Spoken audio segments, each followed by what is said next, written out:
கேட்குறேன். சுமன் கவி சார், எப்படி பார்க்குறீங்க நீங்கள் இந்த பே சண்முகத்துடைய இந்த விமர்சனம்? இல்லை, அதாவது ஓட்டு கட்சிகள் ஒரு முதலாளித்துவ சமூகத்தில் ஓட்டு கட்சிகளை பொறுத்தவரையிலும் அவர்களுக்கு சர்வைவல் அப்படிங்கிறது ஒரு கட்டாய தேவையாக இருக்குது. அதுலேயும் சிறு கட்சிகளை பொறுத்தவரையிலும் ஏதாவது ஒரு பெரிய கட்சியோடு அண்டி அவர்களுடைய இதில் நலனிலை சேர்ந்துக்கிட்டு தான் இயங்கி ஆகணும்.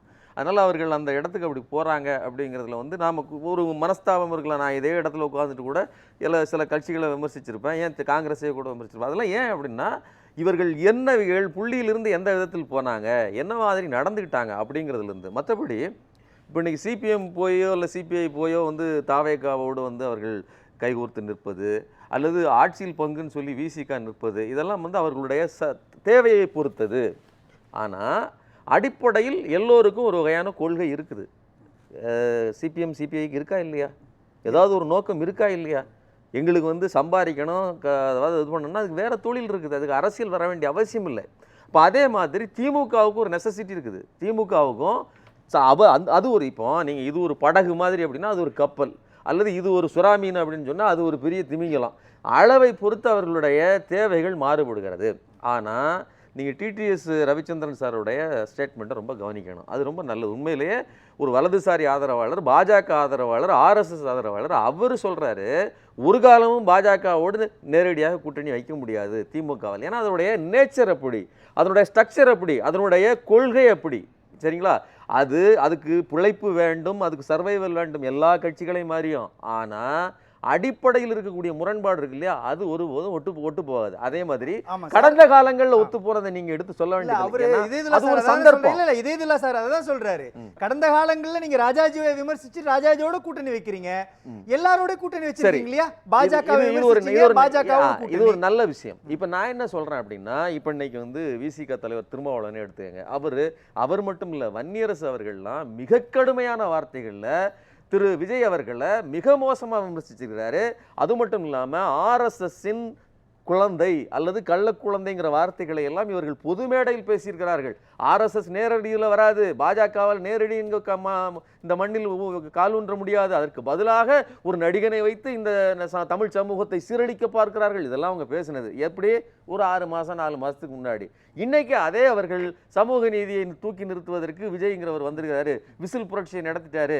மக்களின் இப்போ சார் கூட ஒரு வார்த்தை சொல்றாங்க, மக்களின் உணர்வு நிலை என்னவா இருக்கோ அதுபடிதான் நாங்கள் போவோம்னு சொன்னா, நீங்க பாஜக ஆள்கிற இடத்தில் அவர்கள் வலுவாக இருக்கும்போது காங்கிரஸ் அவர்களோட கூட்டணியோ அல்லது அவர்களை ஆதரிச்சுட்டா போயிடணும்.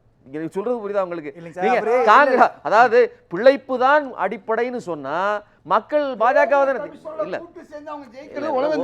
ஒரு நிமிஷம் சார், ஒரு நிமிஷம் பொறுங்க, அவசரப்படாதீங்க. இல்ல அப்போ மக்கள் ஒரு திசையில இருப்பாங்க, நாங்க அந்த திசையில போயிருவோம்னு சொன்னா பாஜக பல மாநிலங்களில் பாஜக ஏற்றுக்கிறாங்க. கவு பெல்ட்ல பல மாநிலங்கள்ல பாஜக, அதுக்காக காங்கிரஸ் பாஜக ஏற்றுக்கிட்டுதா?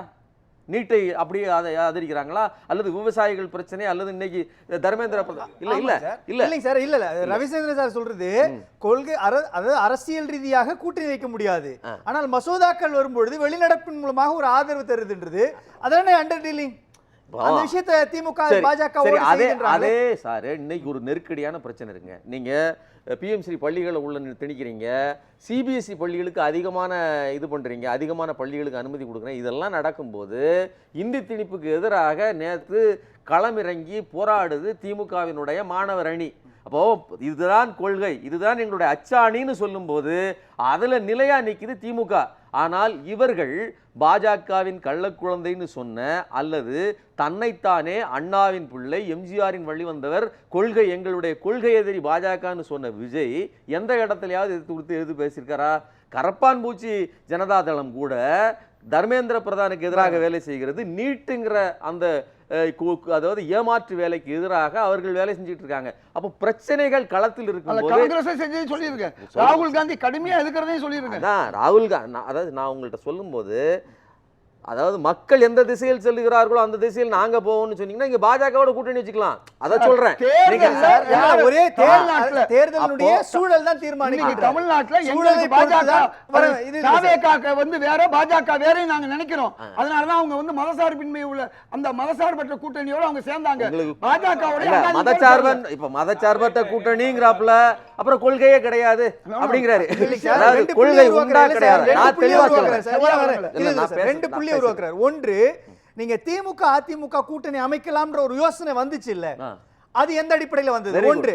இரண்டாவது விஷயம், என்ன சார், யாருக்கு வந்தது? அதிமுகவுக்கு வரல, வந்துச்சு, அது வந்துச்சு. இன்னொன்னு, தேர்தல் சமயத்துல அல்லது சூழலை பொறுத்து ஒரு கூட்டணி அமையும் அப்படின்னும் பொழுது, கடந்த காலங்களில் திமுக சூழலை பொறுத்து காங்கிரஸோடும் கூட்டணி வச்சிருக்குது, பாஜகவோடும் கூட்டணி வைத்திருக்கிறது, ராஜாஜியோடும் கூட்டணி. அதாவது ஆர்எஸ்எஸ்ஸின் பாஜகவின் பிள்ளைன்னு சொன்ன விஜயோடு கூட்டணி வைக்கலாம், அவரோடு நீங்க ஆட்சியில் சொல்ற சார், நீங்க சொல்லல சார், நீங்க சொல்லல சார். திருமாவளவன் ஒத்துக்கிட்டாங்களா? நாங்க வந்து ஒரு வார்த்தை குறுக்கிடல சார். ஐயா உங்க வயசுக்கு மரியாதை கொடுத்து ஒரு வார்த்தை பேசல. இல்ல நீங்க குறுக்கிட்டே இருக்கீங்க, நீங்க பேசவே விட மாட்டேங்கிறீங்க. நான் தெளிவா சொல்றேன். அப்படி சொன்னேன். அப்போ நான் என்ன சொல்றேன், இது ஏ டீம், இது பி டீம்னா பி டீமோட நேரடியா கான்டாக்டா வச்சுக்கிட்டாங்க. இவங்க நேரடியா இருக்கிறாங்க. இன்னொன்னு, அதிமுகங்கிறது பி டீம் அப்படின்லாம் நீங்கள் எதுவும் சொல்லிட்டாலும் அதோடு அது வந்து தீண்டத்தகாத அல்லது கூட்டணி வைக்கக்கூடாத கட்சிகள் ஒன்று தெரிஞ்சுங்க. இன்னொன்று, எந்த ஒரு கட்சி, சாரே சொன்னாங்க, ஒரு புது ஃபேக்டர் வந்து ஒரு கட்சி தன்னுடைய முழு வலுவை இழந்து அது ஒரு சபார்டினேட் ஃபோர்ஸனாக, இன்னும் சொல்கிறதா இருந்தால் விஜயின் வார்த்தையில் இன்ன பிற கட்சியாக மற்றும் பிறராக மாறிட்டா அந்த கட்சி ஏதாவது ஒரு கூட்டணி சேர்த்துக்கிட்டே. ஏன்னா யார் வலுவாக இருக்கிறாங்க? ஏன்னா ரெண்டு கட்சி தாங்க. எத்தனை ஜனநாயகம் எவ்வளோ வந்தாலும் ரெண்டு பிரதான கட்சிகள் தான் வர முடியும். அப்போ அந்த ரெண்டு கட்சிகள் கூட்டணியை யார் பக்கமாக அமைக்கும்? நீங்கள் இப்படி யோசிச்சு பாருங்க. சார் சொன்னதை நான் வேற மாதிரி சொல்கிறேன். 1967 இவர் ராஜாஜியோடு கூட்டணி வச்சாங்க, அதெல்லாம் இருக்கட்டும். காங்கிரஸோடு திமுக கூட்டணி அமைக்கும்னு யாராவது கற்பனை பண்ணியிருப்பாங்களா? ஆனால் அது பிறகு 90களில் நடந்தா நடலையா? இன்னைக்கு வரல 80லே நடக்குது. அது மட்டும் இல்லை, இன்னும் சொல்கிறேன் இங்கே சிபிஐயும் சிபிஎம் இவர்கள் எல்லாம் சிபிஎம்மோடு இவர்கள் கூட்டணியில் இருப்பாங்க. ஆனால் நீங்கள் வந்து கேரளாவில் சண்டை போட்டுக்கிடுவாங்க. இதெல்லாம் அதாவது ஃப்ரெண்ட்லி ஃபைட் தான். இப்படி எல்லாம் செய்யும் போது பாஜக அதிமுக திமுக கூட்டணி ஃபியூச்சர்ல இல்ல பாஜகங்கிறத நீங்க நல்லா புரிஞ்சுக்கங்க. அடிப்படையில் ஒத்து வராத ஒட்டாத ஒன்றோடு பாஜகவை மீண்டும் மீண்டும் இணைக்காதீங்க. இந்தி எதிர்ப்பை வலுவாக கோட்பாட்டோடு இருந்து எதிர்த்து கொண்டு எப்படிங்க நீங்க பாஜகவோடு இணைய முடியும்? இதே புள்ளியை தானே சார் கடந்த காலத்தில் காங்கிரஸ் கட்சி வச்சுக்கீங்க. 1960களில் காங்கிரஸ் கட்சியை கொள்கை ரீதியா தான் எதிர்த்தீங்க. ஆமா, ஓடி வந்த இந்தி பெண்ணை நாடி வந்த இடம் இல்லைன்னு நீங்க யாரை பார்த்து கேட்டீங்க? அன்னைக்கு காங்கிரஸ் கட்சி தானே கேட்டீங்க. கரெக்ட். ராஜாஜி எதிர்த்தீங்க, காமராஜரை தோக்கடிச்சீங்க, நிறைய புள்ளிகள்ல ஒரு ஏகாதிபத்திய கட்சின்னு சொன்னீங்க. எல்லாமே நடந்துச்சு தானே. ஆனா அந்த கட்சியோட பிற்காலத்தில் கூட்டணி வைக்கும்போது பாஜக அதிமுக கூட்டணி கூடாது. வெறும் இந்தி மட்டும் இல்ல, இந்துத்துவ மதவாத சக்தியாது இருக்குது. அடிப்படையில் மதவாதத்துக்கு எதிரான ஒரு கோட்பாடு கொண்ட ஒரு கட்சி. அதுக்குன்னு ஒரு சர்வைவல் இருந்தாலும் அதையும் தாண்டியது வேலை செய்யுது. அதனால தான் நேற்று நீங்கள் வந்து போராட்டம் பண்ணுது. நான் என்ன சொல்கிறேன், இன்னைக்கு கோட்பாடு இல்லை கொள்கை இல்லைன்னு பேசுகிற சிபிஐ சிபிஎம் யாராவது இந்த விவகாரத்துக்கு எதிராக, நீட்டுக்கு எதிராகவோ அல்லது இந்தி திணிப்புக்கு எதிராகவோ யாராவது நின்று பேசியிருக்காங்களோ? ஒன்றும் கிடையாது. சண்டை போடுவது கிடையாது. இன்னும் கூடுதலாக அவர்கள் இடபிள்யூஎஸ்க்கெல்லாம் போய் முட்டு கொடுத்துருவாங்க. கேட்டால் சமூக நீதினு பேசுவாங்க, நாங்கள் தான் களத்தில் நிற்கணும்னு பேசுவாங்க. அப்போ அடிப்படையில் முரண்பட்ட கொள்கையிலேயே முரண்பாடு உடையவர்கள் சிபிஐ சிபிஎம். அடிப்படையில் இன்னொன்று கேள்வி கேட்குறாங்க, சிபிஐ சிபிஎம் ரெண்டு பேருமே முரண்பாடு உடையவர்கள் தானே. நீ அதிமுக திமுக எப்படி இணையலாம் கேட்குறீங்களா? அவங்க இணைஞ்சு தானே இருக்காங்க ஒரு கூட்டணிக்குள்ள. அது எப்படி சாத்தியப்படும்னு நீங்கள் கேள்வி கேட்கலாமோ அதே கேள்வி தான் எங்கேயும். அப்போ ஒரு சபார்டினேட் கட்சியாக ரெண்டு, அதாவது ஒன்றுக்கு ஒன்று உதவுகிற கட்சியாக ஒன்று மாறிய பிறகு, பிரதான கட்சியாக அந்த நிலையை இழந்த பிறகு ஒன்றோடு ஒன்று கூட்டணி வைப்பது பிரச்சனை இல்லை, பெரிய விஷயம் இல்லை. இன்னும் கூடுதலாக சொல்கிறேன், தீய சக்தி, அழிவு சக்தி, இன்னும் சொல்கிறதா இருந்தால் ஊழல் சக்தி அப்படின்னு சொல்லிட்டு அந்த கட்சியிலிருந்து எம்எல்ஏக்களை இளைய உருவன மாதிரி உருவுறது தான் மிக மோசமான ஒரு ஜனநாயக விரோதமான போக்கு. அதை பற்றி தான் பேசணும். இப்படி பகிரங்கமாக உருவிட்டு அவர்களையெல்லாம் தன் பக்கம் வச்சுக்கிட்டு அவர்களையெல்லாம் ராஜினாமா பண்ணி கட்சியில் இணைச்சி வச்சுக்கிட்டு இவர்கள் பேசிட்டாங்க. ஐயோ, பேசுறதுல என்ன பிரச்சனை இருக்குது? கூட்டணி வைக்கல, ஆனால் நீங்கள் உள்ள இருந்து உருவி உணர்ந்து உங்க கட்சிக்குள்ளே வச்சிருக்கீங்க.